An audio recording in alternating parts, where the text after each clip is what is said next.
Welcome back. Let's talk weather. What can we expect as we, wrap up this work week and get into the weekend? Well, we still have some lingering high region storms, really only focused in those, high country areas, and they'll be very isolated at that. We do have a nice weekend ahead of us as temperatures kind of stable on out, level on out back into those kind of mid 90s. Sunny skies, at least more sunny than what we've seen, and we can't rule out quite yet a late weekend or early work week shower during the afternoon hours. So we'll notice in terms of our futurecast, we saw a lot of action move on through last night. However, this morning we're seeing still a little bit lingering in those high country regions this afternoon, especially in those northern mountains. We might even still be seeing some lightning, and then in those southern areas as well. We'll even fast forward into that 5 o'clock hour, we're still seeing a lot of those isolated storms.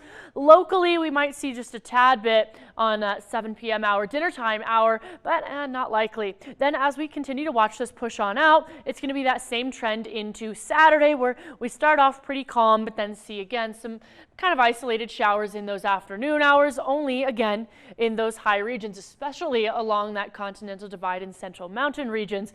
But these chances for rain are really starting to push on off tonight. But then, like I mentioned, we can't rule out something yet for Sunday or Monday. These rain chances are going to increase again on those late afternoon and early evening hours for Sunday. Same into Monday. Now, in some of the other areas, more so in Utah, we might be receiving a little bit more moisture, but here still could be some. Now, after the last night's showers, we do have some accumulation on the ground, but most likely to dry on up early this morning. As we look into this afternoon, some of those high regions might still be looking at some more moisture hitting the ground, but not much in terms of total accumulations. A lot of the high regions also got a lot less than what we were originally predicting from yesterday. Maybe Saturday afternoon, we'll start to get just a little bit more, maybe down the I-70 corridor through Carbondale, maybe Aspen. Now, our pollen forecast is still looking to be just about the same. We have low tree pollen, low weed pollen, high grass pollen though, and some moderate mold pollen. Now, later today, we are looking at those afternoon highs being quite pleasant, a tad bit cooler than the seasonal averages. 92 through Grand Junction, 99 through Moab, hopefully dry up some of that flooding that happened. And then as we look down into Montrose, 86, which actually sets us up for temperatures sitting right at where we're supposed to be. But then we're going to continue to see that, maybe a little bit of decrease in that early work week, but that's right exactly where we're sitting, which even on that low end of things is quite similar, right in those 60s. Now our hour by hour today does have mostly clear skies. Might see some clouds closer to those afternoon hours. And as we look into the 4 p.m. hour, 5 p.m. hour, partly cloudy skies continuing.